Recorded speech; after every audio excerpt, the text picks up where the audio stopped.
I really love using history as a stepping stone in writing because I think our world is weird.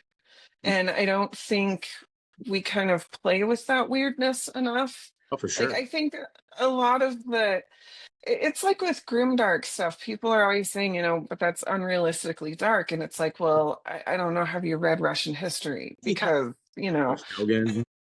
yeah. So, there's a lot of reality that you can use. And I think what I did with that book specifically was I kept the entire time in my mind, I thought about the idea was oil, using oil as magic. Oil is magic. And so that kind of became my through line. And that was where, the history and the fantasy could get married, really. And it's the same with writing a lot of different things. As long as you have that central thematic pole that you can kind of twirl your stuff around, it just makes it a lot easier to balance things. So once you figure out, say, if you want to write a book with like magic soldiers or something, then you've got to figure out, you know, maybe their weapons are what's magical, and that's your through line, right?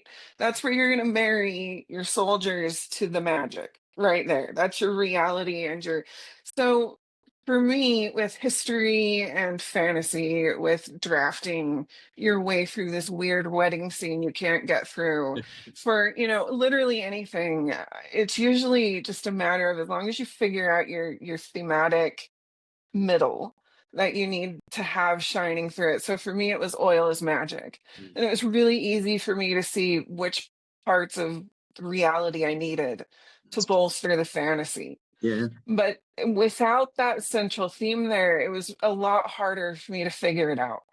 So for me, with writing, with drafting, with editing, it's always figuring out the central theme of whatever it is that I'm working with. And then the pieces usually fall into place around that.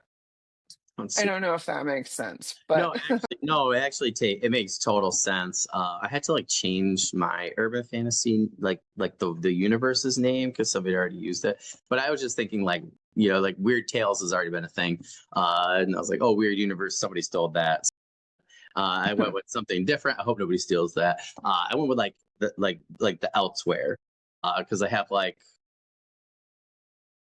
beings and things like where the Fae come from, right? Like I have everything coming like fires, giants, orcs, whatever. They're not all the same, but it's like they're where the legends come from for my world. So I was like, oh, like because I thought, right, like R. Birdie and I talked quite a bit about like where do stories originate from, right, and then how do they change and spread. And I was like, oh, that's such a cool concept. So I kind of like took that. So for me, it was like, where's the weird? So every time there's a Facebook reel that's like kind of funky, where it has some history or mythology or something.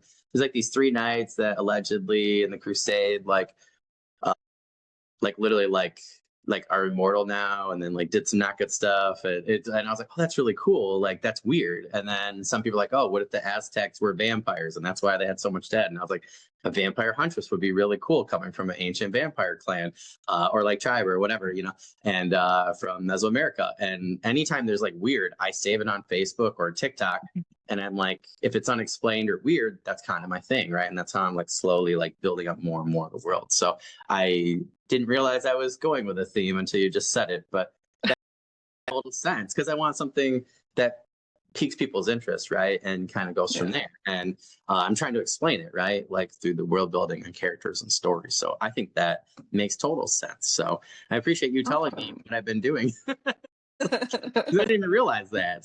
I think There you go. it's so funny because people always ask me, like, what do you learn? I'm like, half the time I learn what I've been doing the whole time. I'm like, yeah, I don't really think about it sometimes, right?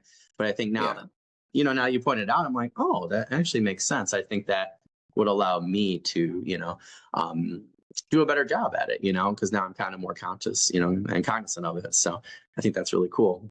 Well, that's awesome. I cannot wait to explore more of the book and the world and see how you've used oil as magic. It's such a cool concept.